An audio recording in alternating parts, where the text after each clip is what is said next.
Assalamualaikum warahmatullahi wabarakatuh. Al-Fatihah.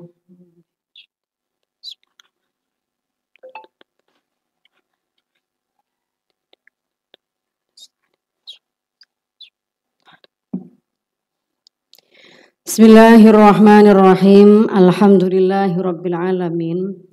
Wassalatu wassalamu ala sayyidil mursalin wa ala alihi wa sahbihi ajma'in. Qala al-muallifu rahimahullahu ta'ala wa nafa'na bihi wa bi'ulumihi wa amaddana bi asrarihi wa a'ada alaina bi barakatihi fid dharaini amin. Subhanakallahumma rabbana la ilma lana illa ma 'allamtana innaka antal alimul hakim. Wa tub 'alaina innaka antat tawwabur rahim. Wa taqabbal minna innaka antas samiul alim. Wa 'allimna min ladunka ilman nafi'a ya dzal jalali wal ikram.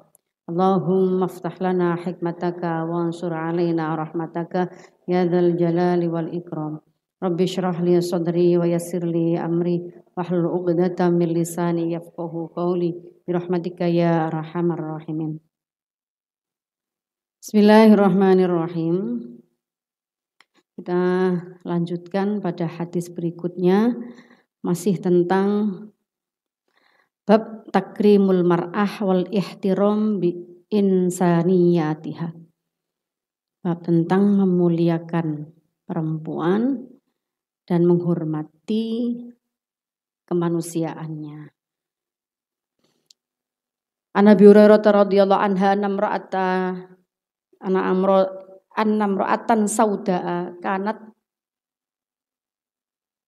takummu al-masjida famatat faqadaha an-nabiy sallallahu alaihi wasallam.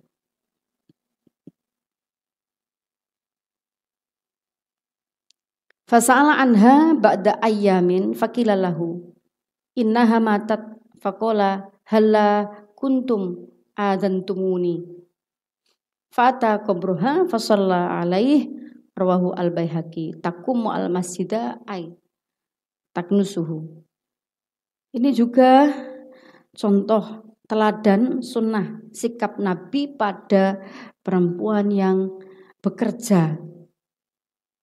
Perempuan yang bekerja. Jadi ada seorang perempuan hitam, di sini imra'ah sauda. Itu dia bekerja menjadi tukang sapu di masjid. Jadi sejak zaman Nabi itu sudah ada ya perempuan yang bekerja di luar rumahnya. Ini dia bekerja menyapu masjid.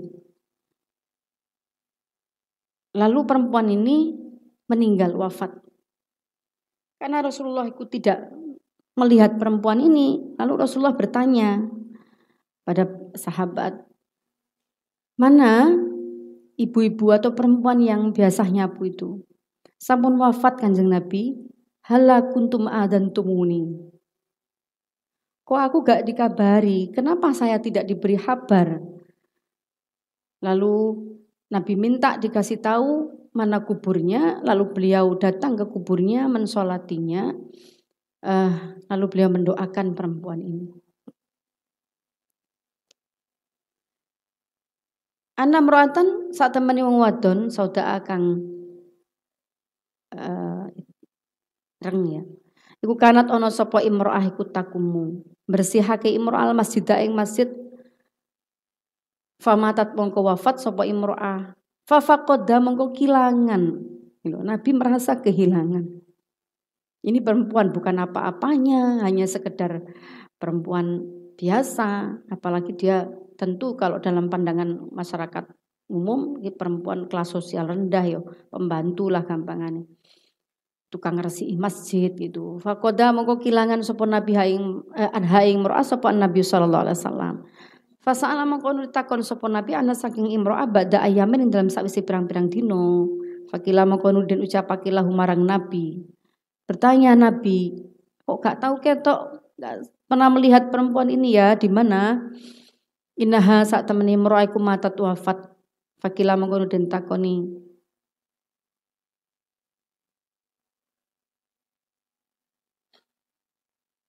innaha sak temene imro'ah iku mata wafat sapa imro'ah.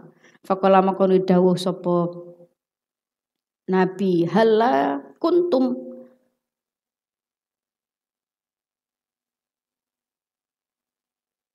ana ta ora meruhake ana ta rono sapa sira kabeh iku adzan tumuni meruhake sira kabeh ing ingsun. Fata mengkon nekani sapa Nabi kubroha ing kuburane imro'ah. Fasalla mongko sujud nyolati jenazah nyolati sapa Nabi alaihi ngatasé kubur. Ruang riwayatake hadis sapa Al-Baihaqi Imam Baihaqi. Hadis ini mencerminkan dua hal nih. Satu, penghormatan Nabi kepada perempuan yang merawat masjid.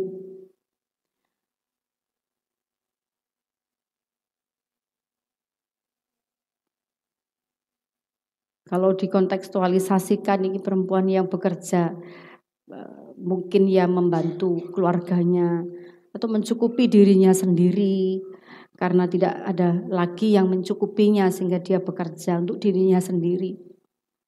Yang kedua, penghargaan Nabi kepada kaum lemah. Jadi perempuan yang lemah itu justru mendapatkan perhatian lebih dari baginda Rasulullah Shallallahu Alaihi Wasallam. Dicari, Nabi merasa kehilangan, kemudian dicari, lalu Nabi mendatangi langsung kuburnya dan sholat di area situ, di area kubur. Dan ya Nabi tentu saja pasti mendoakannya.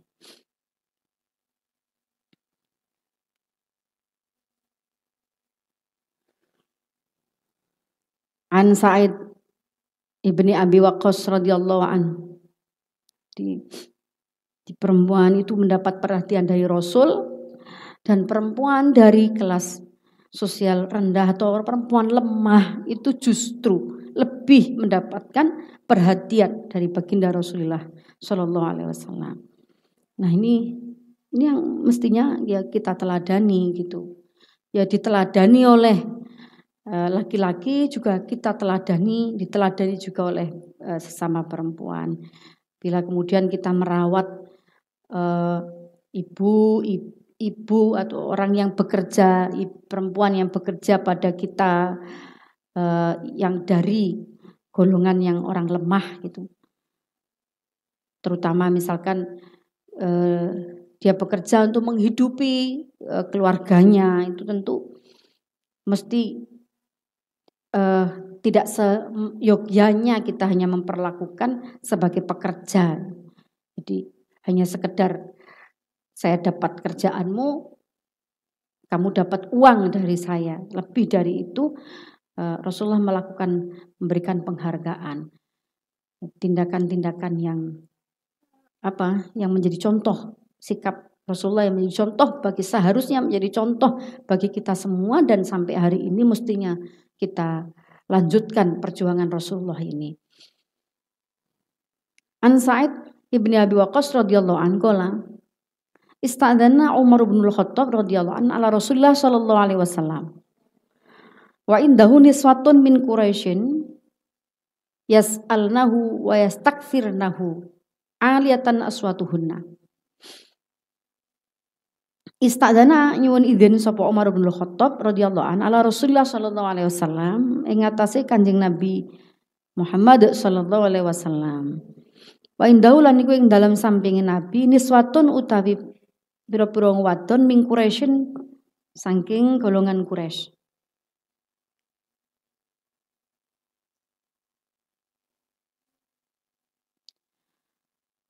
Yas'alna padha takon yas'alna takon sapa niswahu ing Nabi wa yastakthirna lan ngakeh-ngakehake omongan sapa nisa sapa niswah hu ing Nabi aliatan hale banter apa aswatuhunna pira-pira suarane nisa ala sautihi ngalahaken suarane Kanjeng Nabi. Di satu saat Sayyidina Umar itu mohon izin ke Kanjeng Nabi untuk sowan kepada beliau. Nah, saat itu bertepatan Sayyidina Umar melihat wa indahu niswatun min Quraisy. Di samping Nabi itu ada beberapa perempuan dari suku Quraisy. Disinyalir itu adalah beberapa istri Rasul. Yas'alnahu, mereka bertanya, ngobrol-ngobrol, minta sesuatu pada Rasul. Wa yastakfirna, dan ngomong akeh. Aliyatan aswatuhunna. Suaranya itu tinggi, melebihi tingginya suara Nabi. Falamma istadzana mengko tatkala nyuwun izin sapa Umar, tabadarna mengko age-age sapa imro'ah, sapa nisa atau niswah ya, di situ niswah al-hijaba ing aling-aling. Fadina mengko ngidini lahu marang Umar sapa Nabi. Lalu tatkala Sayyidina Umar itu minta izin masuk, perempuan-perempuan yang lagi mengerumuni Kanjeng Nabi itu suarane banter iku mau langsung belayu kabeh. Bersembunyi di balik, lari mereka bersembunyi di balik tirai. Ya masuk Umar. Nabi dawuh begitu, terus mereka itu berlarian bersembunyi di balik tirai. Fadakhala maka melbu sapa Umar wan nabiyyu hal utawi Nabi sallallahu alaihi wasallam iku yadhaku gujeng sapa Nabi. Faqala mongko matur sapa Sayyidina Umar, adhakallahu sinnaka ya Rasulullah. Mugi-mugi gujengaken sapa Allah sinnaka ing panjenengan ya Rasulullah. Biabi anta, biabi kelawan demi bapak ingsun anta yo panjenengan wa umilan ibu ingsun. Faqala mongko nuli ngendika sapa Kanjeng Nabi saat Sayyidina Umar masuk, istri perempuan-perempuan itu sembunyi di balik hijab. Lalu Kanjeng Nabi gujeng.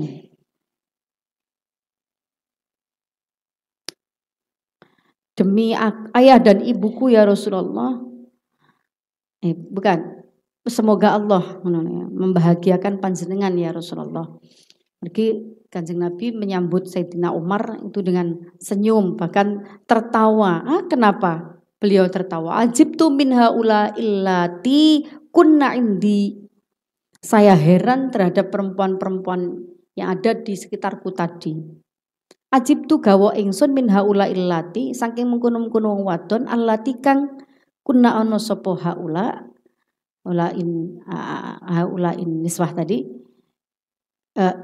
Iku indi dalam sanding ingsun. Lama sami'na tatkala dikrungu sapa niswah sautaka ing swara sira tabadarna mengko age-age sapa niswah al hijab ing aling-aling.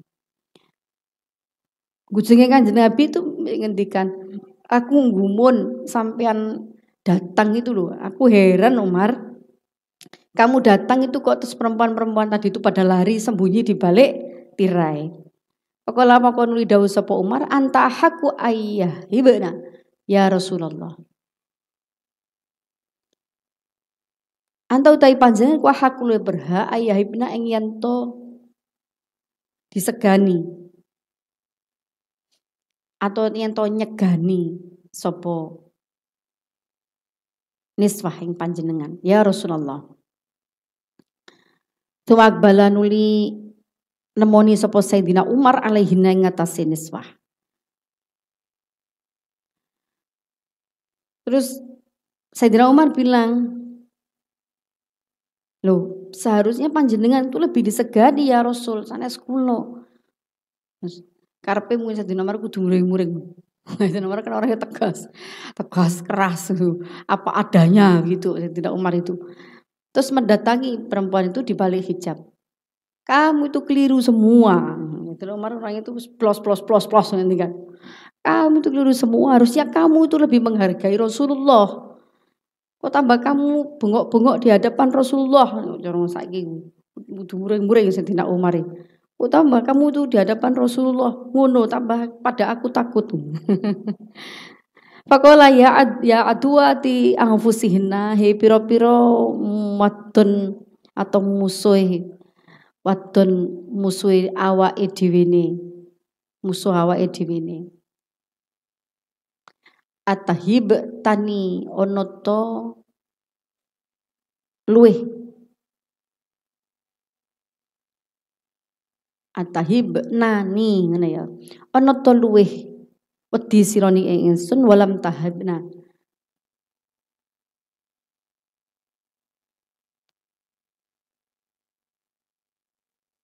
Ayyahabna. Bukan ayyahabna ya Rasulullah. Atahabnani walam tahabna. Ini ya Rasulullah. Lan ora wedi sira Rasulullah sallallahu alaihi wasallam. Fakulna ngucap sapa wadon innaka sak temene sira iku faddu luweh kering. Wa khaladulan luweh kuat luweh keras min Rasulillah sallallahu alaihi wasallam. Rawahu al-Bukhari. Al-faddu ay al-jafiyu kering, as-sayyi'u wal ghulidulan keras ay asyadid as-su'bu angel wahya khilafur raqiq al-latif. Sikap-sikap itu khilafur raqiq sakwali lembut al-latif futur tenang.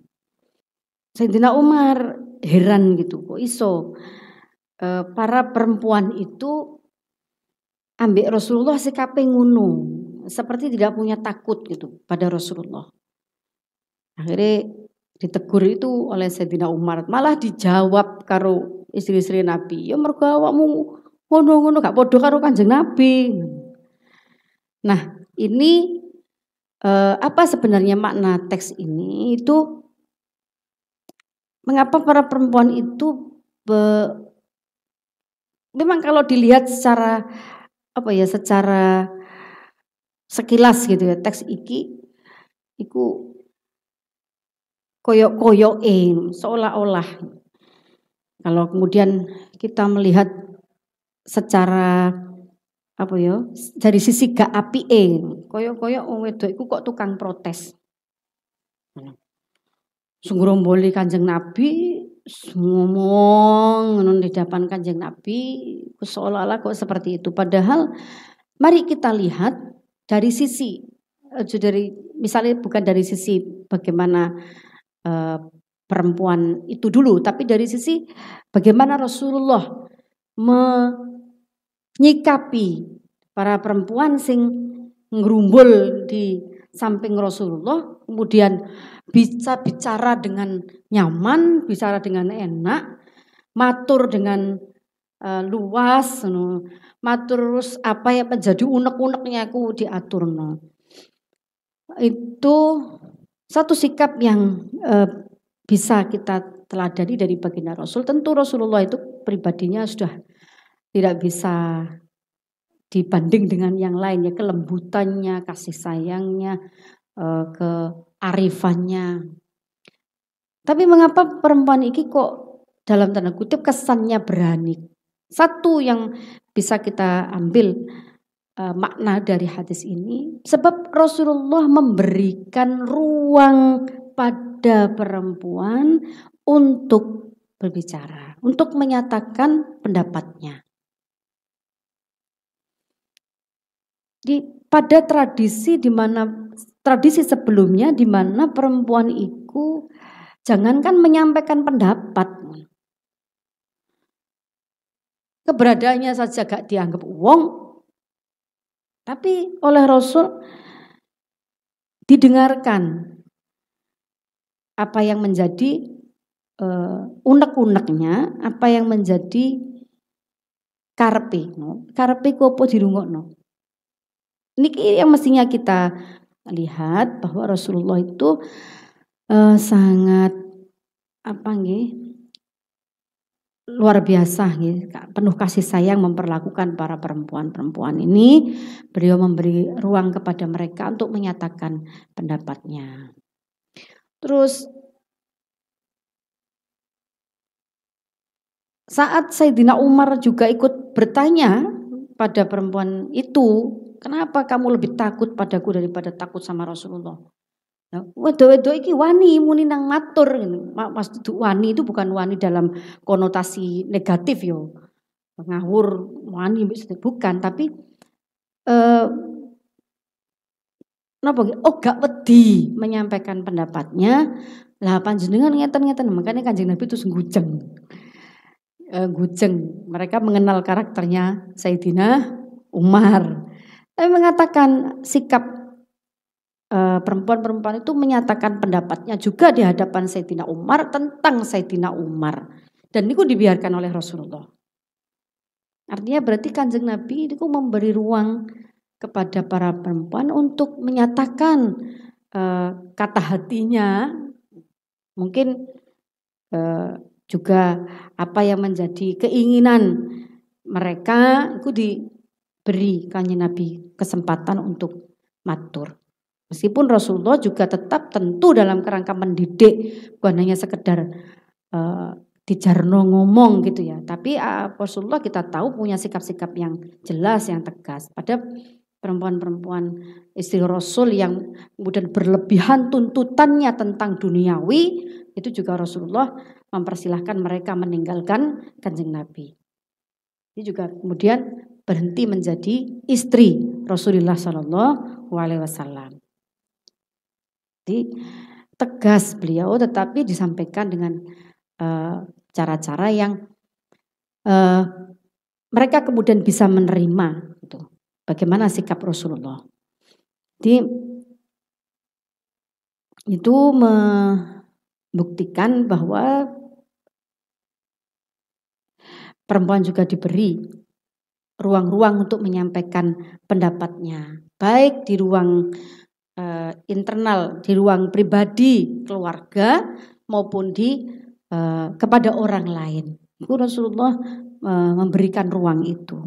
Nyatanya ini istri-istri atau orang-orang perempuan di sekitar Nabi ini kemudian juga ngomentari tentang Sayyidina Umar. Itu berarti kan boleh memberikan pendapat kepada orang lain di luar lingkungan internal keluarganya.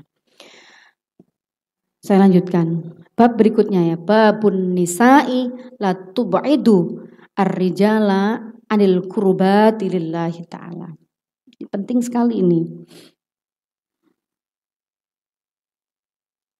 Bab tentang perempuan-perempuan itu bukan makhluk yang menjauhkan laki-laki dari dekat dengan Allah. Perempuan itu bukan makhluk yang menjauhkan laki-laki dari ibadahnya. Menjauhkan laki-laki dari dekat dengan Allah. Bukan.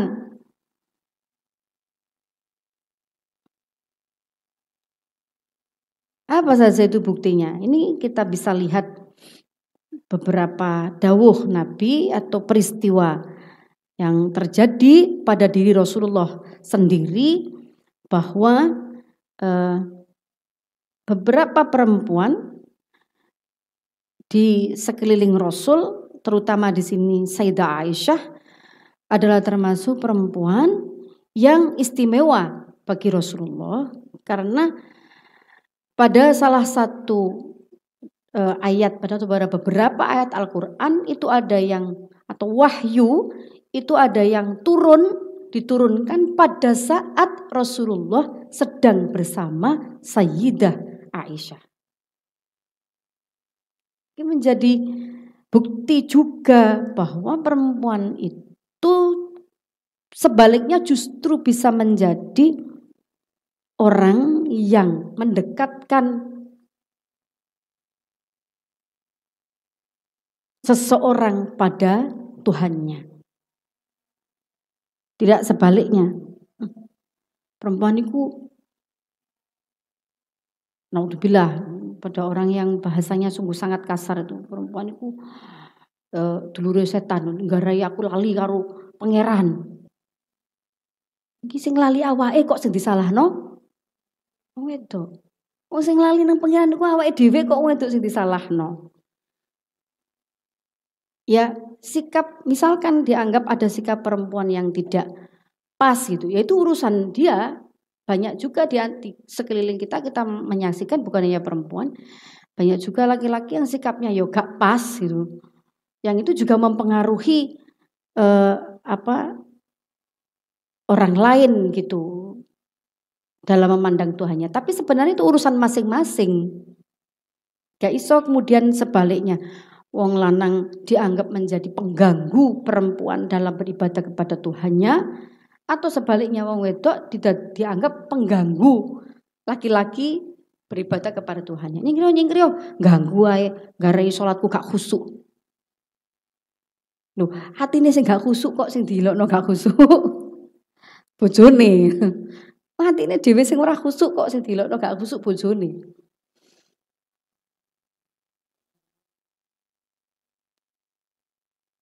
Jadi sakjane padha dene ya, padha dene. Kita pun gak khusuk iku ya bukan karena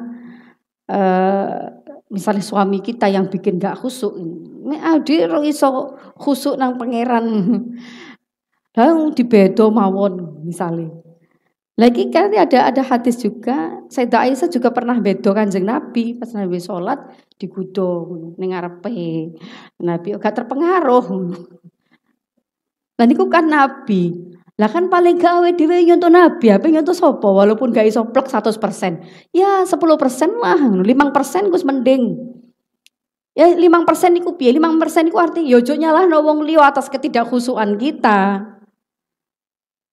Di siapapun yang kita gak khusuk urusan kita sendiri kok ya. Urusan khusuk atau tidak khusuk dalam ibadah, dalam sholat itu misalnya. Lah kan sebelum bersuami, sebelum beristri kita pun kan sudah latihan khusuk. Kalau orang lanang di samping kita itu juga kita juga sering gak khusuk kok. Iya ora. Kok dadah. Mas dadi bojoku wis ganggu aku ora iso gak iso ibadah kok zaman aku ning pondok biyen. Lalu kan hanya soal strategi saja bagaimana kita mencari waktu yang tepat atau mendialogkan itu. Kulo saged khusuk niku lek tidak ada siapa-siapa di sekitar kulo. Lah misalnya ngono, ini bisa didialogkan. Jadi mohon Anda tidak ada di sekitarku ya saat aku beribadah kepada Allah misalnya ngono. Atau pas deresan Quran kulo pas lagi niki Quran kulo kacau sedaya lho Mas. Jenengan cak kuyon mawon. Lu khusuk-khusuk urusanmu dhewe tapi ya dikurangi intensitas guyone misale. Kan bisa didialogkan. Wong ket sadurunge duwe bojo iku bab ibadah gak sempurna, ibadah gak khusuk, adoh teko pangeran. Iku ya wis ket sadurunge duwe bojo. Kok bisa saat punya suami atau saat istri kemudian pasangan kita itu disalahkan atas ketidakkhusukan kita. Kan gak masuk akal gitu. Nemu wong sing disalahno, mumpung nemu wong sing disalahno. Jadi bab tentang bahwa perempuan itu tidak kemudian menjadi makhluk yang menjauhkan orang dari Tuhannya. Ana Aisyah radhiyallahu anha anna Nabi sallallahu alaihi wasallam qala Lumi salamata marang Salamah. La tu'dhini fi Aisyata fa innal wahya lam ya'tini wa ana fi thawbi mur'atin illa Aisyah. Ila Aisyata. Ojo nglarani sira wadon tegese Umi Salamah, sira Umi Salamah ni ing ingsun fi Aisyata ing dalem Aisyah. Fa inal wahya mengko sak temene wahyu iku lam yakti ora teko apa wahyu ning ing ingsun. Wa ana halu tawe ingsun iku fi thawbi mur'atin ing dalem klambine wong wadon ila Aisyata angin Sayyidah Aisyah. Rawang riwayataken hadis sapa Al-Bukhari Imam Bukhari. Jadi jangan kau sakiti Umi Salamah, Aisyah, sama-sama si Nabi ya. Karena wahyu itu beberapa wahyu itu turun saat saya sedang bersama Sayyidah Aisyah. Memang ini secara teks hadis iki menjelaskan juga tentang keistimewaan Sayyidah Aisyah, di mana beberapa wahyu itu turun itu saat Nabi juga sedang bersama dengan Sayyidah Aisyah. Artinya meskipun Sayyidah Aisyah itu perempuan, meskipun bersama perempuan, Allah pun pernah menurunkan wahyu kepada Nabi saat beliau sedang bersama perempuan. Artinya kan berarti perempuan tidak menjauhkan seseorang dari Tuhannya, boten. Dan salah satu perempuan yang istimewa di sisi Nabi adalah Sayyidah Aisyah, karena yang pernah jejer Nabi saat beliau menerima wahyu itu Sayyidah Aisyah. Ini Aisyahnya juga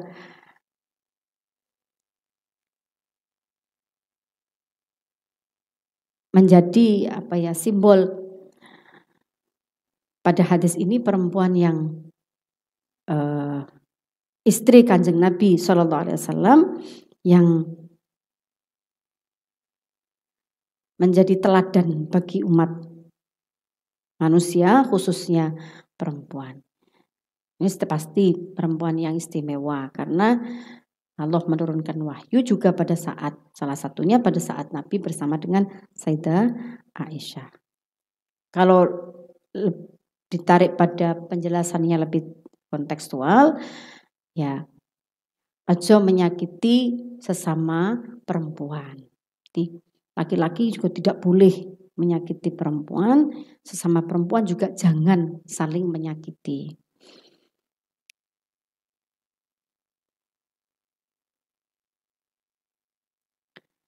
Haddatsana Al-Qasim wa Aisyah radhiyallahu anha qalat, dari Aisyah juga. Jadi Aisyah memang banyak meriwayatkan hadis-hadis tentang kehidupan berumah tangga.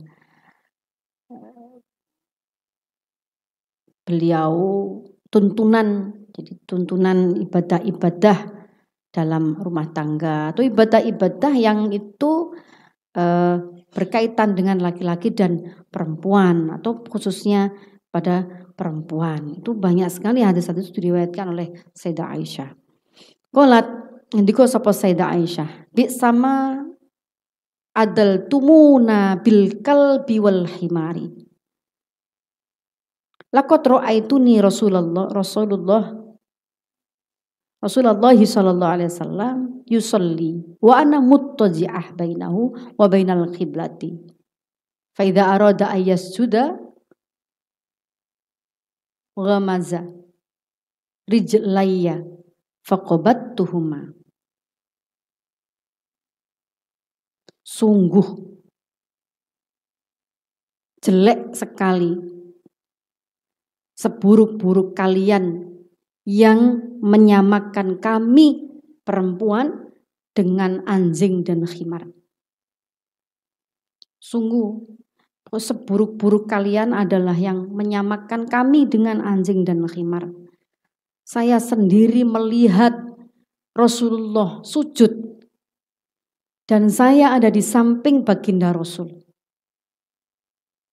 Saya ada di antara Nabi dan kiblat Nabi.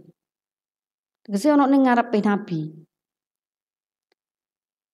Lalu saat Nabi ingin sujud, beliau memberi isyarah. Saya suruh nyingkreh, kakiku suruh minggir. Lalu saya minggir. Kok iso kami perempuan itu kamu samakan dengan anjing dan khimar yang bisa dihardik habis-habisan, dianggap sebagai pengganggu ibadah kalian. Saya melihat sendiri Rasulullah, padahal aku ki salat keturun misalnya ning ngarepe Kanjeng Nabi atau ada di depan Nabi pada saat beliau sujud. Lalu beliau memberi isyarah agar saya menyingkirkan kakiku. Artinya enggak terpengaruh. Mau siapapun, mau apapun yang ada di hadapannya, ya secara kekhusyuan itu sebenarnya ya tanggung jawab kita sendiri. Tanggung jawab kita sendiri. Nah, faktor di luar kita itu seharusnya enggak jadi ukuran atau enggak kita salahkan atas ketidakkhusyuan kita. Bi sama adal tumuni sa ele-ele bandingan sira kabeh na ing kita. Bandingan sira kabeh na ing kita bil kalbi ku kelawan asu wal himar lan cereng. Laqad ra'aitu teman-teman ningali ingsun ing Kanjeng Nabi wa Rasulullahi hale utawi wa Rasulullahi ngono. Saya tadi salah bacanya.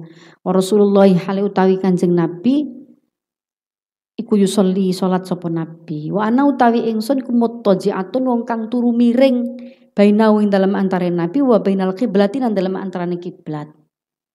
Faida aroda mongko tatkala ngersakake sapa Nabi ayas juda ing yen to sujud sapa Nabi ghamara mongko isyarah sapa Nabi rijlaya ing sikil loro ingsun. Faqabattu mongko narik sapa ingsun huma ing rijlai. Ya. Huma ing rijlaya. Riwayatake ing hadis sapa Al-Bukhari Imam Bukhari ghamara ay asyara. Ghamara ay asyara. Ini Nabi mawon boten menghardik aku, mencaci maki aku karena aku ada di depan beliau saat aku sholat atau menganggap aku mengganggu beliau. Beliau hanya memberi isyarat saja. Kalau saya mau sholat, kalau beliau sedang sholat. Nah, sikap-sikap Rasul ini yang mungkin perlu kita teladani, bukan hanya mungkin kita sebagai laki-laki yang harus memperlakukan perempuan, juga kita perempuan sangat beruntung jika pula meneladani sikap-sikap Kanjeng Nabi dalam memperlakukan perempuan. Mudah-mudahan bermanfaat dan mudah-mudahan ngaji ini di samping menambah ilmu kita juga menuntun kita dalam perubahan sikap yang lebih baik terhadap perempuan. Amin Allahumma amin. Al-Fatihah.